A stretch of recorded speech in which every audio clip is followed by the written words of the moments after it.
250 championships, twice third in the World 350 championships, and a most marvellous story about Greg Hansford and Kenny Roberts going to the Spanish Motorcycle Grand Prix. Right, did you see the water being sprayed there on the cars? That's to help the screens being cleaned out. And the organisers will not allow that to happen too often. Smashed screen. I was wrong. Something smashed that screen. The shower we saw, I thought it was water, but in fact it's the smashed screen. Big trouble now for Thomas Mazera again in car 16. I'll come back to the story of the Spanish Grand Prix. It suddenly was a few years ago, so it can hang on for a few more minutes. But this is big drama for Holden number 16. And like Neil Crompton in car 7, how many problems can you have in a day? As Greg Hansford goes back into second place. And let's have a look at it. Round onto the straight here. It was water. They threw water. Ah, no. And it smashed the screen. Dear, dear. Seemed like a good idea at the time. Dear, oh dear. Now you know why people get injured when they race boats. Can you honestly believe that? The effect there is... Dear, oh dearie me, he can see nothing. The heat... Very little. The heat from the engine flows over the windscreen and gets it very hot.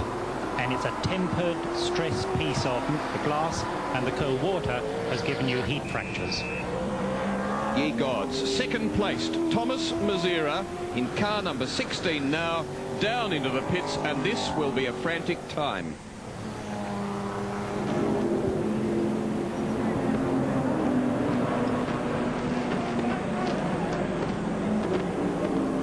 All of this is that they won't do it again.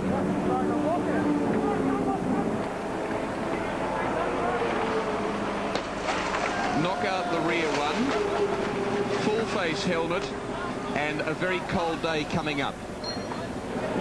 Kick out the rear because that would have blown out anyway. Clear the glass off the car. Price is in there. Bonded screens, so they're hard to remove. Call for windscreens O'Brien, the sponsors for Neil Crompton's car. We need to make sure they get all of that glass out of the way. He must not take that onto the racetrack with hot racing tyres out there. That is not even acceptable to think of. Dear oh me. One of the world's, well, as I say, seemed like a good idea at the time. Oh, goodness me. Remember the winner of this race last year, Larry Perkins.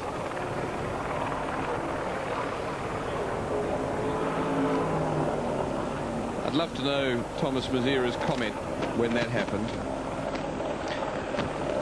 I wonder what check for that's a nuisance is. So, gloves on Grice, trying to get this stuff out of the corner. And there'll be stuff flailing about inside the car. Clear for their satisfaction. I don't know for anybody else's. And away goes car number 16 in 5th place at this stage. We'll check it across the finishing line, and very clear view through the car now. Very cold day coming up. And very hard with the light amount of rain that's coming up. It'll get up on the windscreen. And totally different aerodynamics over that rear wing. The air that's hitting the rear wing now is coming through the car. It's disturbed there. It's not the air flowing through in that pattern off the roof and down onto the wing. Totally alters everything. Will be interesting to watch his times.